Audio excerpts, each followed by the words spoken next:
high-rise apartments in New York City. What are the biggest challenges they have? Any new construction, they won't even give me gas service. Can't even get natural gas. And then any existing building again penalized having natural gas. So converting from natural gas to electric is a big push in New York City for sure. Today's guest is Jason Eitel, partner at Gil-Bar and Associates.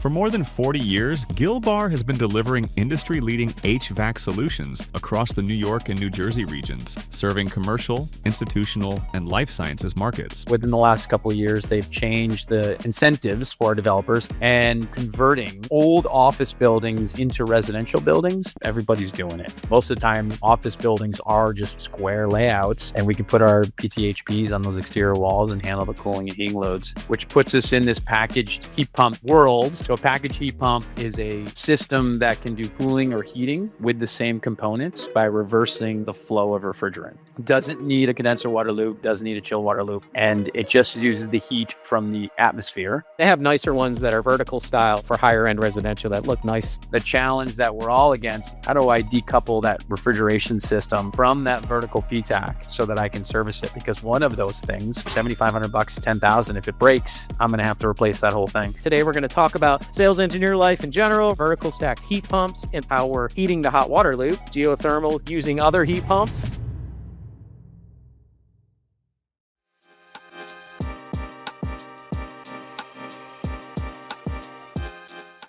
Welcome to HVAC On Air. I got Jason Eitel here with Gil-Bar, and Jason is in New York. I'm in Asheville or near Asheville, North Carolina. Today, we're going to talk about sales engineer life in general. We're going to talk a little bit about vertical stack heat pumps and some really interesting things about how we're heating the hot water loop, geothermal using other heat pumps. You know, we talked about gas, but before we get into all that, I'd love to learn about, our guests. And you and I talked a little bit about how we got into this business. So you're in high school. You're about to go off to college. How did you choose your college and then your degree, your master's? Yeah. First, thanks for having me, Tony. It's great to be on here. We were just talking about it. It's amazing. It's been already almost 30 years, crazy enough. But I'm a mechanical engineer at RPI, and I did an internship at Mestec, which happens to be, they are engineers and manufacturers of a lot of HVAC equipment we currently represent. And I did an intern project where I had to design a manufacturing facility, like the plant, the production line of, believe it or not, some resin or rooftop units. And during that time, my supervisor had said, need you to make some calls to some vendors, need you to figure out pricing and design kind of conceptually what this production facility looks like.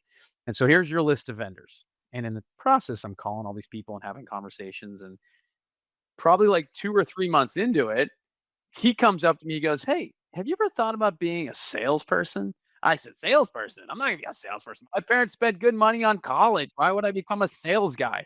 And so they're like, "No, it's a real thing. You can sell mechanical products. You can speak the language to mechanical engineers, and you could do this job." And I was like, "Wow, this is interesting. Where would I start?" The train company, right? And so then the train company gets me involved. We do the training. But yeah, so ever since, never looked back. Moved to New York City back in 2000, and primarily focused on the residential markets.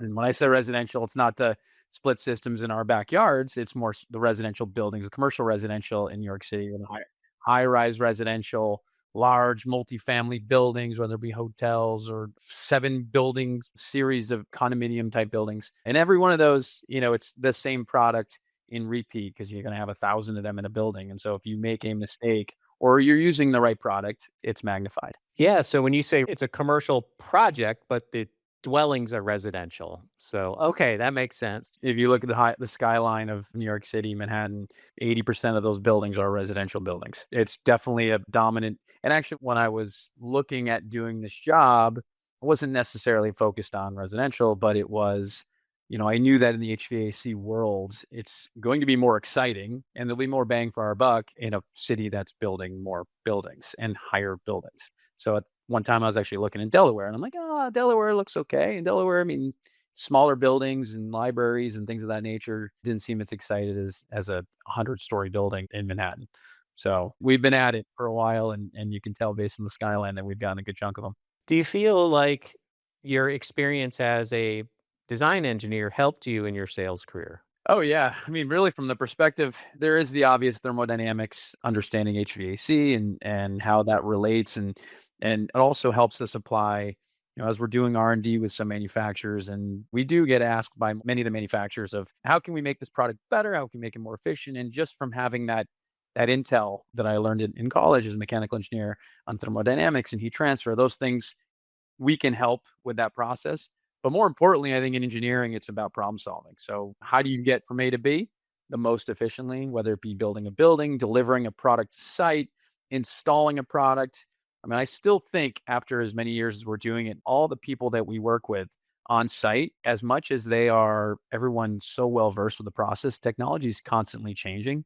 So being able to adapt to that and problem solve accordingly is, I think, a big part of what I learned in college. And it's definitely helpful because every day is a new adventure. I like to ask this question because I'm always curious. When you were not doing sales and someone was like, "Hey, you should go into sales," what was your perception of that? And then what was the biggest shock when you went into sales? My perception, like I mentioned earlier, as sales, you think of a car sales guy. Sales is, what's spinning. Even some of my friends today, after doing this for so many years, they'll still say to me, "Oh, you're such a sales guy." What is a sales guy? What does that mean? I'm such a sales guy, Do right? you say thank you? Yeah. No, No, just I actually think people say that as an insult. All right. Yes, I actually take it as credit. Sales guy, my perception years later is a sales guy is someone that can relate to the person who's purchasing or entity, right? And in this case, we have multiple clients across Gil-Bar and developers, general contractors, engineers. So we have to relate to them, understand what their best interest is, and apply our best solution based on their needs, right? And so, in order to understand our clients our best, we have to build relationships. So, I think sales is primarily a relation driven business. And sure, if someone likes you, you're going to sell more stuff similar to that car sales guy, and your price has to be right, similar to that car sales guy.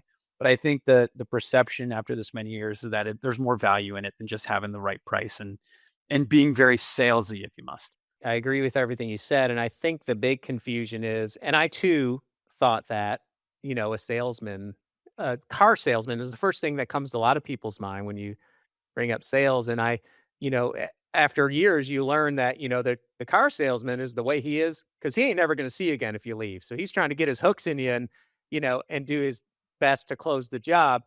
But our relationship is nothing like that with our engineers and our customers. I mean, when I was a sales engineer, I probably had the same 85, 90% customers for 20 years. Like you actually have to build these relationships. And this industry has a way of weeding out the folks who don't do right by their customers. If you're in it for the short term trying to close a deal, but you're not the right fit, you're not going to do that for very long until people figure you out and then you're not getting the calls. So it's like it's totally relationships, like you said. That's a great point because yeah, it is a continuous relationship, and they may hate you one day, they're gonna love you the next day, and vice versa, right? We fight with them all day, and it's all good fights and productive fights. We use the word fights, but it's conversations, and we get through them, and it's the same guy that's calling you after the truck broke down the side of the road and they were late with 1,000 heat pumps, or that's it. The next day, hey, I got 6 more buildings. So let's figure out how to get those units to the site so we can start working on the next one, right? And so there is, yeah, that car salesman is basically trying to catch you before he leaves the parking lot, whereas these guys are thinking about your next job. Yeah, and I like to comment on what you're saying about the fights or the discussions. There's a lot of feelings in HVAC in the HVAC business, and there's a lot of pressures. And I think as a salesperson, as a sales engineer, we're probably under the least pressure in terms of like the GC and the mechanical contractor. I mean, these folks are out there on the site getting it. We're typically not. And so I always, and I'm sure you're the same way, had a lot of empathy for people if they lose their coolant because there's a lot of stress involved. There's a lot of money involved. There could be litigious legal things that can happen. So it's like you got to have all that understanding. And I always tell the new guys, let if people calling upset, let them vent. Don't like argue with them. Just let them get it out, and then work on a solution with them. Yeah, 100%. I'm right with you there too, and communicating and understanding what they're going through. And a big part of that is heading out to site, right? Being on site, understand, looking at the problem, and there's a bit of a segue that I had this really great one of my first clients, Abraham Pizzarella's he was a Bovis guy. Bovis is no longer Bovis. Bovis is Lend Lease. He passed away since probably 5-6 years ago. But he was this conversation 20 years ago. I'm sitting in his office and he's like, don't be surprised if there's an issue. And the first thing I ask you to do is come out to site to see it. And I'm like, why is that? And I'm like, you can probably send me an email with the detail and I can figure it out, or you can tell me over the phone. And he's like, well, let me ask you a question. And you might have heard this one, if what color is milk? Answer the question, Tony. What color is milk? White. Okay. What color is this piece of paper? White. Okay. What color is snow? White, mostly. Mostly, yes, mostly white. And what do cows drink? They drink. I was gonna say milk. So you You're almost gonna say got milk, right? You're gonna say milk, right? And so Right. he's like a lot of people need to see stuff to understand it and to adapt to it and figure out solutions. Some people can do it auditory. He goes, I said milk. He's like, so clearly you need to see it because you're listening, but you may not understand the solution or understand the problem. So it was a very cool little experiment. And so from that point forward, one of the first things when I get a call, they're like, hey, I got issues with this unit, it's not fitting. And before everybody blows up, it's let me come out. Let me come take a look, call our project managers in. Let's go take a look on site and see what's going on. So that's your first response is, hey, let me get out there. And nowadays with calls, right? Because we could be doing a project in Utah, or we could be doing a project in South Carolina, we could be doing a project anywhere. A lot of the products that we represent, we represent in multiple territories. And so, hey, can you zoom me in? Get your. I have an Android phone, so I'm not using. You're one of those. I got it. I'm one of the. I'm making a note. I'm making a note here. Android I'm the green guy. bubble. Can you get me on a video call so I can see what's going on? Right. Let's just take a look at it before we freak out here. Otherwise, I'll jump on a plane tomorrow and figure it out. But seeing it is a big part of it. So a lot of our young sales engineers, they can't just sit behind their desk and try to figure out a solution just based on what their client's telling you, because probably they only have half the story. So and like you said, being empathetic to their job, it is. I'd like to say a lot more complicated. We have pretty complicated jobs, but theirs is very complicated. And there's so many moving parts, especially the general contractors. They care less and less about our little nuance. They just depend, back to the relationship, on guys like you and me to make sure that portion of it is buttoned up. And don't you think going out to the job too is a good, for many reasons? One is you can learn a lot. I always learn after 30 years, I can go out to a job and learn a ton. We're not on job sites, we're not living on job sites.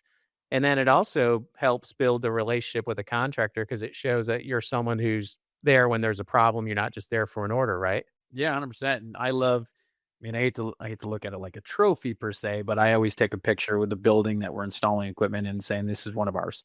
And so I like going out there, and I'm now at the point where I'll go early with our project manager to kind of do our walkthrough on which products we're going to be installing in their building. And then I'll usually go late. And then we send a lot of people in the interim, but I'll usually go late, take a picture of me with the building and our client in front of it, almost like that car they just purchased, right? Like, here's your new car. I'm gonna get in the picture with it. But at least then we can put it in our marketing portfolio and show our vast amount of projects and equipment that we've shipped to these types of buildings. I love it. I'll have to come up there. Well, you have to take me out to a job. That'd be great. Yeah, absolutely. So commercial jobs that are residential, units, high-rise apartments in New York City, what are the biggest challenges they have? And before I ask that, are you mostly doing new construction, or is it renovations, or a combination of both? Yeah, it depends what year you ask us or ask me at the stage of the game, because right now the conversion market is huge. 5 years ago, it was new construction. And most of it is dependent on how our developers are incentivized, right? And so if you're incentivized based on ground up construction with a certain portion going to affordable housing, and it can be non-union labor rates, right? Like it was with the 421A 5-10 years ago, or 10 years ago, 5 years ago, they put a cutoff on it. But when that was the case, you'd see a lot of new construction. Because you're not dealing with existing issues that they may see as they're building the building, whether it be air rights or what's the skeleton of the building that's 30 or 40 years, who your neighbor is. They can just build. That's not easy either, but there's a lot less unknowns when they're doing it that way. So that was the way things were. However, within the last couple of years, they've changed the incentives for developers, and renovating or converting old office buildings into residential buildings have become the new, everybody's doing it, right? And there's big incentives for developers to do it. And so that has kind of forced the shift in the products, whereas products used to be more of a condenser water type system or VRF. And there are other determining factors that have changed that. Now we're seeing a lot of these through the wall style PTACs or PTHPs, the package terminal heat pumps, because they can take an existing structure and you can modify that exterior wall to make sure that they can fit within the certain layouts that these new buildings are going for. And most of the time, office buildings are just square layouts, and they just partition them to make multiple studios, 1, 2 bedrooms, and we can put our PTHPs on those exterior walls and handle the cooling and heating loads just with those, which is kind of working out so far, even in the colder ambience. So in that scenario, so for those listening who don't know, package terminal heat pump is your through the wall type unit, but they have nicer ones that are vertical style that look, for higher end residential that look nice. It's not like the PTAC you see in your hotel room. They're quiet, they're generally efficient. So you would do one in the main living area and then one in the bedroom. Yeah. So incidentally, I just got a call from a developer who's kind of been out of this area for about 10, 15 years. They've been developing commercially outside of New York City, and he called me up. He's like, I'm looking at these plans with these PTACs. What are we doing getting back to PTACs? What happened? Right. And so how did we get here?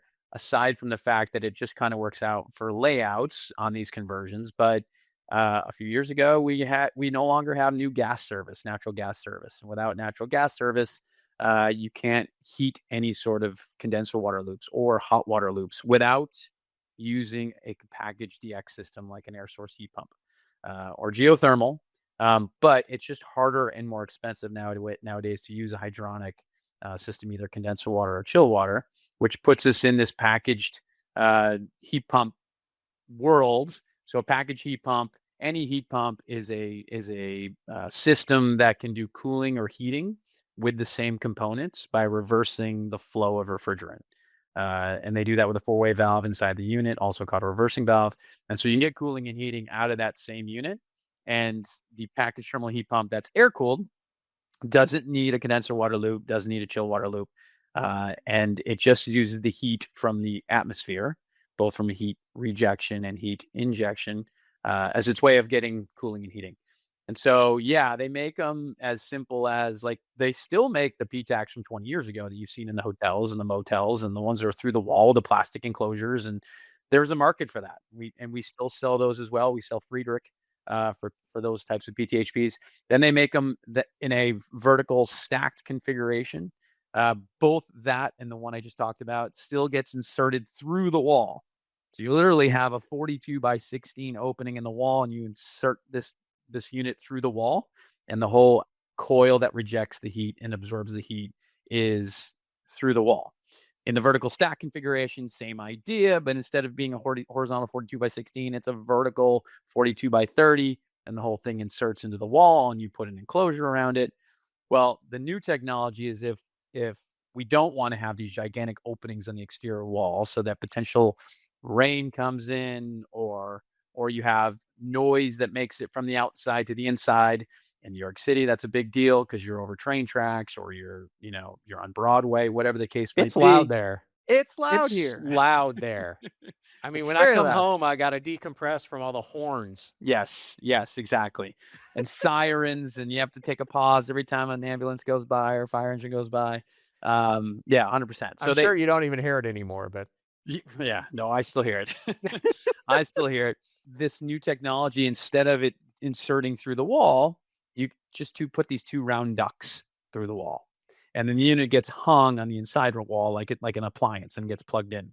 That's the wall mounted unit. The vertical, similar, can either go on finished wall or behind a sheetrock enclosure, but you have 2 round ducts that go through the wall. And then they've taken it a step further, and those 2 round ducts may transition into a plenum, and it goes through a slot under the window.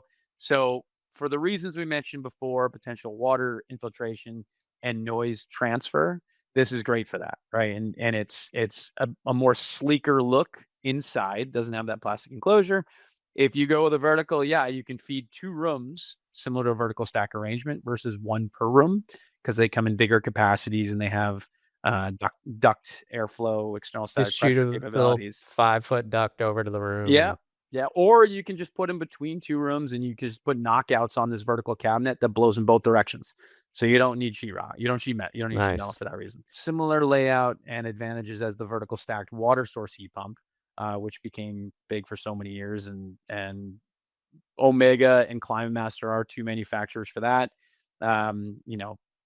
40, 50, 60,000 of these units installed in New York City from the years 2005 through 2020, 21. They're still being installed, but a lot less now, because of no natural gas and because of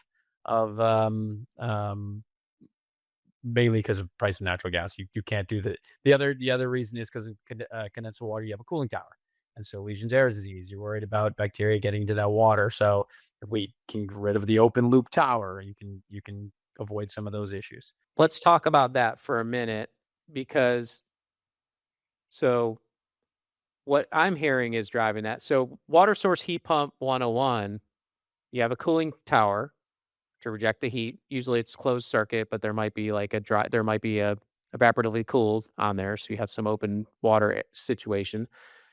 But then for the heating, you need a heat source.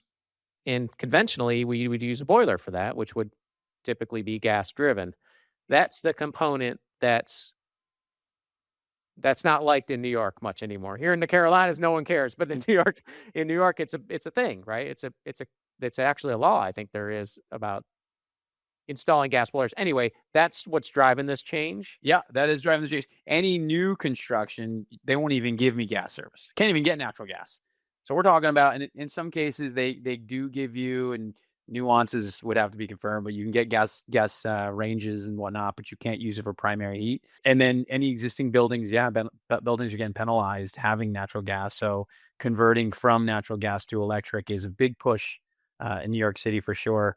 And so, yeah, without having a simple, and boiler guys will watch this and go, it's not that simple, Jason, but gas boilers, having a simple means of injecting heat into this condenser water loop, because we need to pull heat out of this loop. So you have to put heat into the loop from the gas boilers. Without having those gas boilers, you have to use, and Gil-Bar, we have lots of air source heat pump chillers. And so air source heat pump chillers, they have the capacity, like any other heat pump, to cool and do heat. So instead of just making cold water like a typical air cooled or water cooled chiller, these chillers will do cold water and hot water. So now I have hot water injecting it into the loop. Problem with these air source heat pump chillers for that purpose is they're a lot more expensive than a natural gas boiler.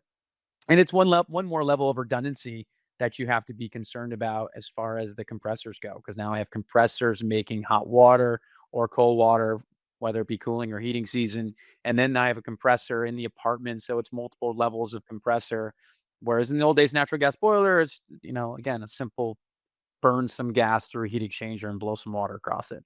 So it's a little bit more complicated. And then there's the controllability of these loops is becoming more and more difficult to kind of manage, because any DX system has a very limited turn down rate. Although we're still using inverter compressors, turning them down compared to a simple gas boiler is a lot more difficult.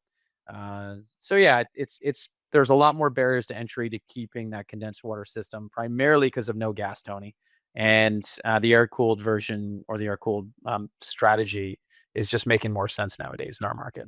It's good information. And I was going to give a shout out to the Gil-Bar LinkedIn page, because I've got it pulled up here. There's a job called the Museum of Moving Image, and it's got the product. I think where we're talking about is the York YMAE, which is there's other people that make it, but York has this 4-pipe model, which has cooling and heating. So the holy grail of moving heat is if you can cool one area and then use the heat you're pulling out of there to heat another area. And that's kind of like, VRF has that principle. This unit type has that principle too. But there's some great images and there's some great write-ups on the Gil-Bar LinkedIn page if you want to learn more about that. I guess my question would be, like, if I'm playing devil's advocate, if you're going to install heat pump chillers anyway, and you've got the ability to cool and heat, why not just put fan coils everywhere and pull some heat out of the exterior while you're cooling the interior, vice versa. I don't know.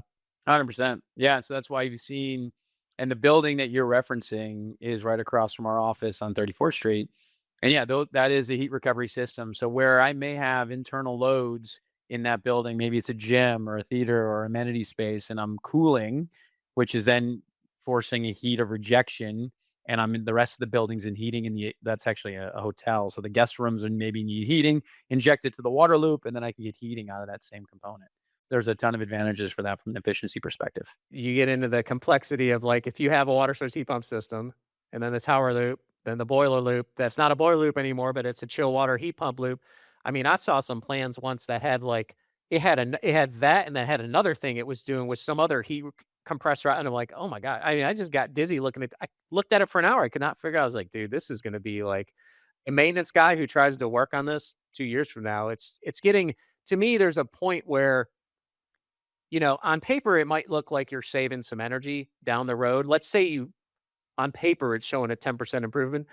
If that really happens, which may or may not happen, is the juice worth the squeeze to make it so complex that when someone comes out there, they can't even figure out what's going on? I mean, that's kind of the question I have, right? And first costs, right? By the time you add all of these sophisticated Oh, and there's components, that. like, I mean, I'm not buying Yeah. it, but I know I'm selling it and nobody wants to buy it. It's Right, right. expensive, right? And so they look at all those barriers and they go, okay, well, maybe I should just do like a PTAC system that, and I'm not getting the same efficiencies, but at the same time, it's less expensive, and I'm utilizing the technologies that I have today and taking advantage of some of the heat recovery, like there are, in the PTAC system. Some of our PTACs have a hot gas reheat coil, right? So I can actually exchange heat to a dehumidification coil on our Friedrich VRP, for example.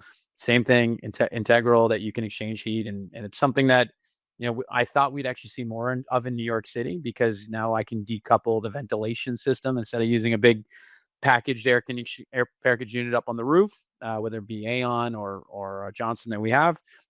Air gets pushed through the central corridors, gets pushed out through the corridors, gets pushed into the suites.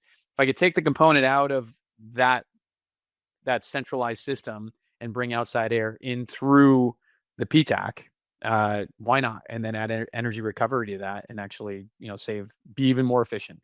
But they can get super complex, right? One level after the next. And there's, consultants in New York that primarily consult on just this.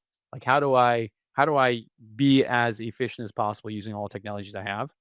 Whereas they're assisting the MEP guys, right? The MEP guys are designing the systems and go, okay, how do I become even more efficient? And then what happens is developers look at it and go, how much is this going to cost? And then, it ends up getting value engineered right back to PTACs. But all very good lessons and understanding the pros and cons of the different types of products and systems that we can sell. Yeah, and it's really hard to beat the convenience of that, the PTAC, because if one goes down, you go up and you pull it out, and you put a new one in, and you're good to go. It's just so convenient. I mean, there are advantages to the other systems too, but yeah. So what else? So that pretty much covers on the PTAC side. The differences, and you had asked me earlier in our conversation about differences between like the pros and cons of going with like a PTAC system versus like a vertical stacked water source arrangement. Something that we've been able to take advantage of, and developers have been able to take advantage for years, is the vertical stacked arrangement. Everything is serviceable through the front access panel, right? And so we make these very sleek panels, and by the way, we can do this with the air cooled PTAC as well, because what we have to remember is after it's installed, one, it needs to work, but when it doesn't, when it doesn't, how do I service it, and how do I get replacement parts into that unit? And so in a water source heat pump world, the biggest thing that fails, that the most expensive and hardest to fix, is the compressor, right? So how do I access that compressor? So in a PTAC arrangement, like you talked about, PTACs come off the wall. Ideally, I keep 20 or 30 of them in my basement, the building basement. As units need repair, swap out a unit, bring it down, work on it downstairs, get it working, and kind of fill up your stock for that purpose. Is water source in a vertical stacked arrangement, you get that same sort of advantage, because all that compressor and refrigeration system that's integral to the chassis is removable outside this front panel, and you keep those downstairs, and then the fan and the control system stays in the wall. So serviceability, that's why they became super popular, because you can do this. You can get the same advantage from a serviceability as a PTAC system, while taking advantage of the higher efficiencies associated with the condenser water system. And you get more of a central air conditioning feeling in your apartment because there's grills on the wall. You don't see this thing shaking your window curtains when it's, under the wall, like a hotel. So that was a big reason why it became very big. So I'm starting to see that happening on the air cooled side, because we don't have vertical stacked. We don't have boilers for heat injection. So on the air cooled side, we are starting to see this vertical stacked arrangement to get that central air feel. The challenge that we're all against, and I'm talking to multiple manufacturers about it, how do I decouple that refrigeration system from that vertical PTAC so that I can service it? Because one of those things, $7,500, 10,000, if it breaks, I'm going to have to replace that whole thing. So if I can remove all of the components that are the more expensive and service them outside of the apartments, in these really nice apartments, how do I do that? And so that's the next challenge that we're talking to with a bunch of manufacturers. And I think we'll get there. I think within 6 months to a year, there'll be a solution out there. So, So but that kind of helps you with that accessibility with a air cooled system, similar to what we had with a water cooled system. right. So is it the lack of the condenser that makes the water source vertical stacked easier to valve it off and pull out than pulling the guts out of a PTAC? Or It's actually just a matter of, well, I mean, when it's just a PTAC, when you just had a under the window PTAC or anything wall mounted, pulling that unit off for the price of it, even to replace it, isn't terrible, right? But once you get into that the vertical stack, vertical heat pump. Okay. yeah. So once you get the vertical stacked arrangement, it ends up becoming cost prohibitive to replace it every time it breaks. You're going to want to service it. And so how much does a day of service cost, and how much does the troubleshooting cost, and how much does the part cost? By the time you do that, you might as how much was it worth just to pull the guts out that could be replaced? And so that's why the vertical stacked arrangement, they were able to separate those two in the water source world, more so than the horizontals. Horizontals have its own challenge because they go up in the ceiling. You can't remove the components that are these refrigeration components, let alone even get to them, because we usually have like a 2x2 access panel on the ceiling. So now I'm recommending to all my architects and developers and GCs who are doing the horizontal work, make sure we have an access panel the full size of the unit, so we're not tearing ceilings down, because add that cost to the repairs and the servicing, right? So that's why the vertical stacks, I always recommend them. If you can do a vertical stack configuration in water source and I can still get heat injection, geothermal is the one we're using right now for all of those water source jobs. L&M Development's doing a ton of that stuff. That's the way to go. If you're going to stay air cooled and you're going to go in the vertical configuration so that you can get airflow distribution to 2 rooms, make it look a little nicer behind an access panel.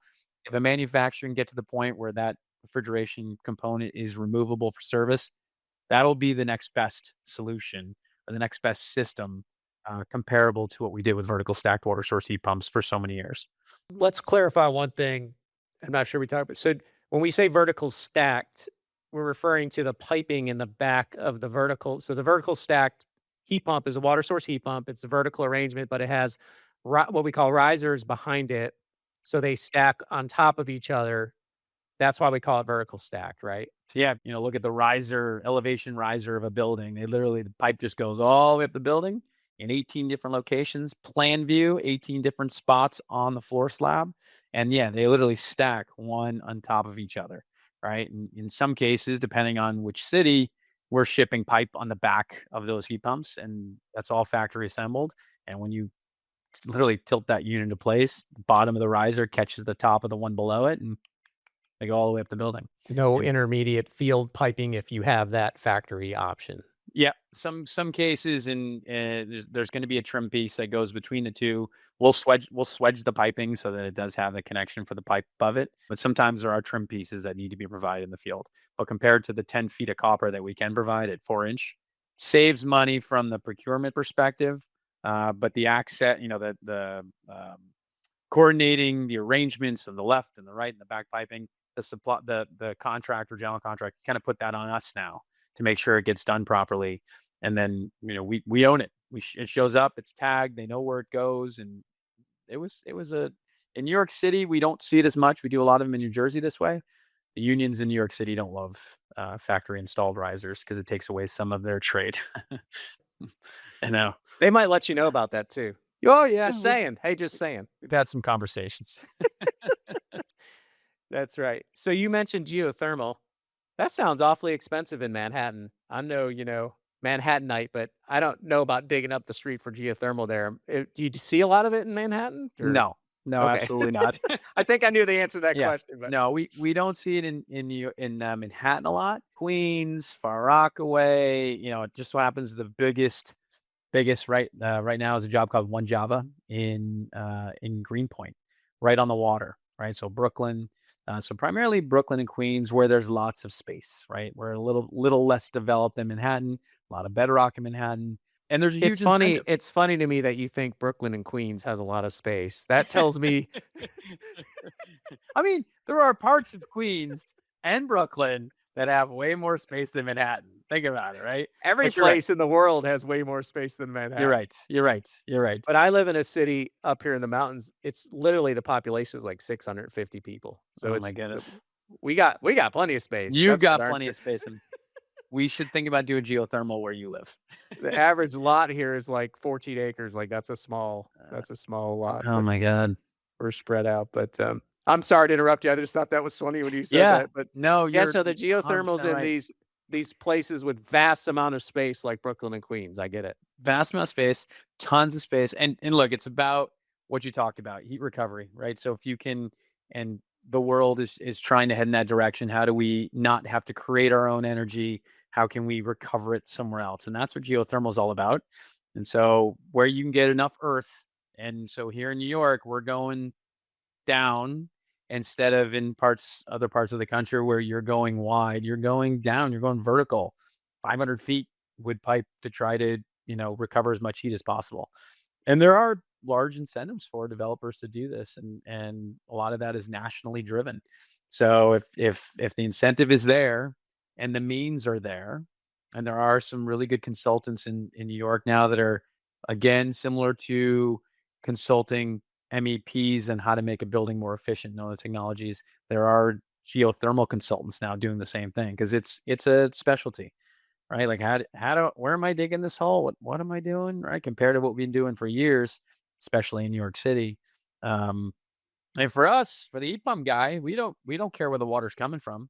I can run heat pumps down to 25-degree water, 20-degree water, right? I can high as 110-degree water. All that changes on the equipment side is we just need to make sure that our tripping set points for alarming is set accordingly. Because if I'm running 20-degree water through my heat pump in heating mode, which that's when you'd be running 20-degree water, you're leaving at about 5, right? So when you're leaving at 5, what are you doing with 5-degree water? It's going to be freezing.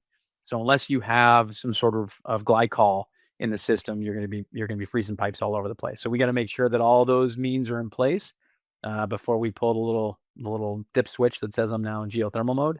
But for us, we don't care necessarily where the water's coming from. There's a lot of magic behind the scenes that make those systems work the way they do. So at least on the building side. And then they got to talk about, there's a hybrid version of geothermal. Do I go all geothermal? Can I utilize the whole earth, or do I need to supplement it with a boiler and a cooling tower, right? And so they can take advantage of a partial incentive by using geothermal, but then they still need some conventional equipment to make sure the whole system's going to work on a non-ideal day, the coldest day of the year, the hottest day of the year. There's no easy fix. No, That's No. for sure. that's why they hire the experts to figure this all out, right? That's right. Give them a call today, Gil-Bar. Here we are. We got the right product. Gil-Bar, here we are. Get the marketing team on Hey. that. That's a good little bumper sticker there. Jeff, where's Jeff? I would Jeff love and to David. see, I think the holy grail of heat recovery, you mentioned heat recovery is, if we could find some way to use this heat we take out of these data centers, that would be ideal. But the problem is they're usually not built near a high population area or close enough to make sense to bring you almost got to design the city around it, but you sure could, I'm sure it's already being thought about, and there's probably some plots about it, because it's a great point, right? I mean, how long of a pipe do you need to run it from from Arizona back to New York and take advantage of some of that heat. We're doing it with natural gas. Right, right. Why We're not piping do it that with stuff refrigerant? everywhere. But Just yeah, take the gas out and put water in there. There you go. right, right. It's the same thing. What else do you want to talk about? I'm curious if I could pick your brain just for a few more minutes here. So this is all great information. Thank you. I'm actually learning a lot here, especially because, what I've learned in doing these is, when I talk to someone in New York City, it's completely a lot of the concerns you have there, we don't even see here in North Carolina and California and et cetera. And everybody has their own thing they care about or they're focused on. For us here, it's all about dehumidification, like humidity number one, how are we going to handle that? And then everything else kind of is a little bit of a secondary thing. So yeah, the variable speed fans and the hot gas reheat and all that are like no brainers for this industry. And, dehumidifying the air, or for this industry in the South, and dehumidifying the air centrally and bringing that in to make sure it's dry and warm all year round. That's like a major, major deal. So I'll tell you and tell you, like for years, what I made a priority of mine and the manufacturers we represent is Acoustics, right? Because we're putting these. It's so important, yet so it's confusing why it matters that much here in New York City. And here's why: because like someone who's spending a lot of money for an apartment, right, on Fifth Avenue, wants their unit to be so darn quiet they don't hear anything, but they have sirens, they have all kinds of noise happening outside their window, that it almost would make sense to make their unit a little bit noisier, to be that gray noise. But we have spent so much time, energy, and money, these manufacturers, in making the units as quiet as they possibly can be, driven primarily from the New York City markets. I'll do rep councils with other reps in the city, in the country, and I talking about the products being so quiet. They're like, man, it's not as much of a problem for us in other parts of the country. And it's strange because you're in New York City. I think it's just the higher price point of these apartments. Like they don't want to hear anything mechanical. They don't want their hair blowing around. They don't want to hear the noise in the space of the compressor.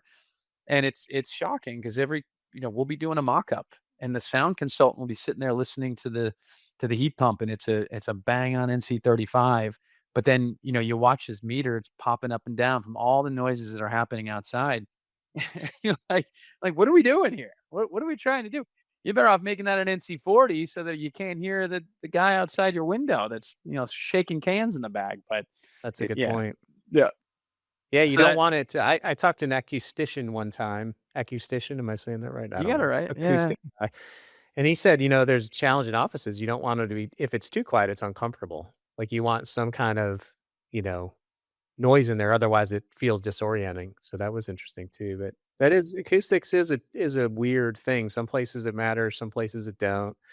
And I can tell you my experience with that is when you got an acoustics problem and someone don't like the sound of it, it never gets fixed because no matter what you do to it, people are like, I still hear it. I You're still like, hear it. Yeah, you're yeah, all sitting in the room, it's a and you're challenge. going, "Is that the noise he's hearing? Are we hearing it right now?" One of my best catchphrases, and a lot of the sales guys I've worked with know this one. But we'll be doing a mock-up, or we'll be in the apartment, and we'll turn the unit on, and we'll go, "Is the unit on? Is it running, guys? I can't hear it." And they're like, "Ah, I see what you did there. I see what you did there."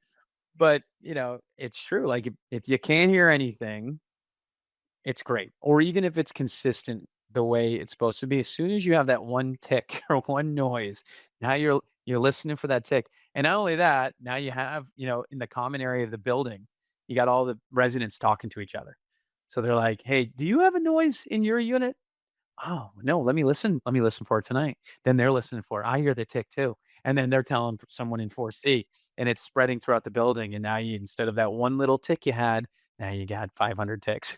That's a good point. And what you're saying about the acoustics is if you've got a white noise constant sound that's not appalling, it's usually okay. It's the random clicks and bangs and ons offs. Those are the things that'll get you, right? Yeah, and the higher frequencies as well, speaking from an acoustician's perspective, the higher frequencies, those noises are more widely accepted Wow, that than was a pretty good demo. it's the new headset. Hurt my ears. Versus so that's more like your fan and your air noise coming out your outlets versus the compressor, which is the lower frequencies. It's more of a right, and that's keeps people up at night, because you can turn the air down, you can deflect the air, but that low frequency, that bass that kind of makes it through the wall, like, the old days of the kicker that you had in the back of your car. They used to, my parents would hear as they used to come home from college, it'd be boom, boom, boom. So they could hear me, around the corner. So that The low kicker. frequency, you heard the kicker? I didn't know what you were talking about until you Those said the boom, boom, kickers, boom. Like, okay. boom. So those kickers, same idea, that low frequency hum. It's impossible to attenuate, and it gets a lot of people up in arms. Well, this was good. Jason, thank you for coming on the show. I had a lot of fun. I'm sure. Well, I hope that we brought some value to the listeners. And if you're listening, thank you for listening. And next time I'm in New York, we'll go do some job sites, and maybe we'll make some videos, and we'll hit the live podcast studio there. What do you think? That sounds great. I had a blast. I love talking about this stuff. And obviously, if any of the listeners have any questions, reach out to me or Tony, and we can get you the information you're looking for. Tony, thanks for having me on. Jason Eitel, LinkedIn, Eitel, Yep, nailed New it. York City. Give him That's it. a holler. Give him a holler. Thanks, Jason. Thank you, Thanks, Tony. man. Have a great day.